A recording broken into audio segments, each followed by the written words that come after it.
বল তোর কি লাগবে? তেমন কিছু না, শুধু আমার একটা জুতা হইলেই হবে। আব্বা তো শুধু দিব দিব করে কিন্তু দেয় না। শালিকা, মানে তোমার আব্বা মানে আমার শ্বশুর একটু কিপটা না?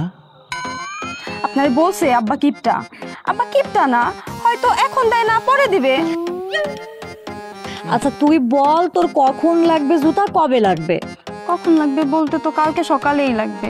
এই তুমি এক কাজ করবা, সকালে ওরে মার্কেটে নিয়ে যাবো, ওর কোন জুতা পছন্দ সেটা কিনে দিবা, এরপর ওরে খাবার খাওয়াই বাড়িতে নিয়ে আসবা। না না না না, এটা সম্ভব না। মানে হয়েছে কি, আমার পাশে তুমি ছাড়া কেউ বসতে পারবো না।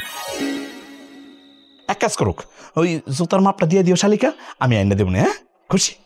আপা, দুলা ভাই তোমার অনেক ভালোবাসে তাই না? এই ভালোবাসা পাইতে মেলা কষ্ট করতে হয়েছে, একদিন আর হয় নাই। আচ্ছা শোনো, তোমার সুমিকে নিয়ে যাওয়া লাগবে না, তুমি সুমির জুতা কিনে দিও তাইলেই হবে। হ্যাঁ শালিকা, খুব খুশি খুশি হয়েছে তো? হ্যাঁ, এই এবার কও না, তোমার আব্বা কি দিব, কি ঠিক করছে? আরে আব্বা আম্মার সাথে পরামর্শ করে তারপর জানাবে তোমারে কি দিবে। দুলা ভাই, আপনি এখনো ভুলেন না এই কথা?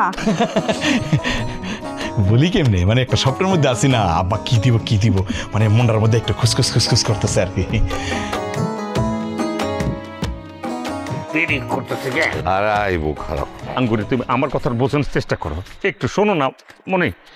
আব্বা তুমি আঙ্গুরের আটকা, ও চলে যেতেছে গা। আরে চুপ কর, তাকো মেয়ের দাম আছে, তোর দাম নাই? কেমন প্রেম করলি যে মেয়ে চলে যায় গহনার জন্য? জসিমের বাপ, আপনি রাজি হয়ে যান। হ্যাঁ রাজি হয়ে যান। আব্বা রাজি হয়ে যাও, তুমি না থাকলে তো সব সম্পত্তি আমারই। রাজি হয়ে যাও আব্বা। ঠিক আছে আমি রাজি, তবে একটা শর্ত আছে।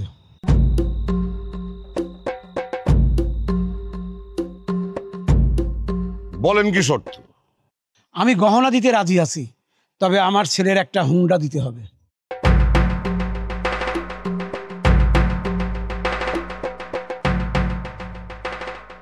একটা উন্নয় তো, ঠিক আছে দিলাম।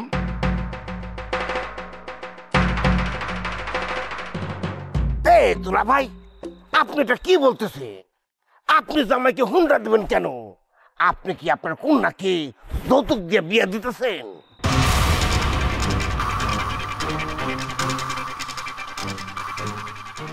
না, যৌতুক দেওয়ার প্রশ্নই আসে না, কোনো যৌতুক দেওয়া হবে না। কিন্তু এখন তো বিষয়টা ওই রকমই দাঁড়াইতেছে। শোনেন, মাইয়ার বাপের কাছ থেকে পোলা উপটকন হিসাবে যেটা নেবে ওইটাই যৌতুক, কিন্তু পোলার কাছ থেকে মাইয়া যে গহনাটা পাইবে এইটা হইতেছে আঙ্গুরের অধিকার। মামা আসলেই আপনি একটা গিরিঙ্গিবাজ মানুষ। আব্বা তো রাজি হয়েছিল, মাঝখানে কিল্লিকে আপনার বাগানটা দিলেন। কারণ আমি অন্যায় সহ্য করতে পারি না। তোমার আব্বাই যেটা বলছে সেটা রীতিমতো অন্যায়। এ ব্যারিস্টার আছে আমার বিচার করতে, আমি শুধু দিয়েই যাব, আমাকে পাগল পাইছো নাকি? আব্বা তুমি পাগল হও নাই, আমি পাগল হয়েছি আঙ্গুরের জন্য। আমি আঙ্গুরের ছাড়া বাঁচতাম না আব্বা, প্লিজ আব্বা। এই চুপ থাক, তোর জন্য কিছু করতে পারনি। তুই যদি শক্ত থাকতি দেখতে কি করতে পারতাম। আরে বিবাহিত মেয়ে নিয়ে কি করবে, কই বিয়ে দেবে, আমি দেখবো না?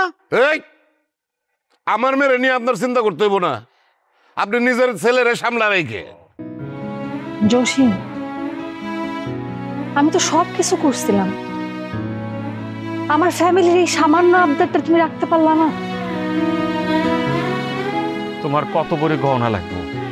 মাথার থেকে পা পর্যন্ত আমি গহনা দিয়ে মোড়ায় দেব। খালি আমার একটু সময় দাও, আব্বা মরুক, তারপরে সব সম্পত্তি তো আমার।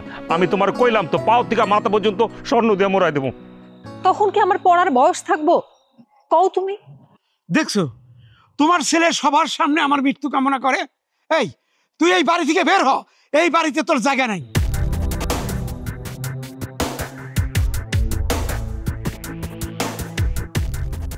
আপনারা সবাই দেখতেছেন সবাই, খালি প্রেমের লেগে আমার বাপ আমার বাড়ির থেকে বাইর করে দিতে চাইতেছে।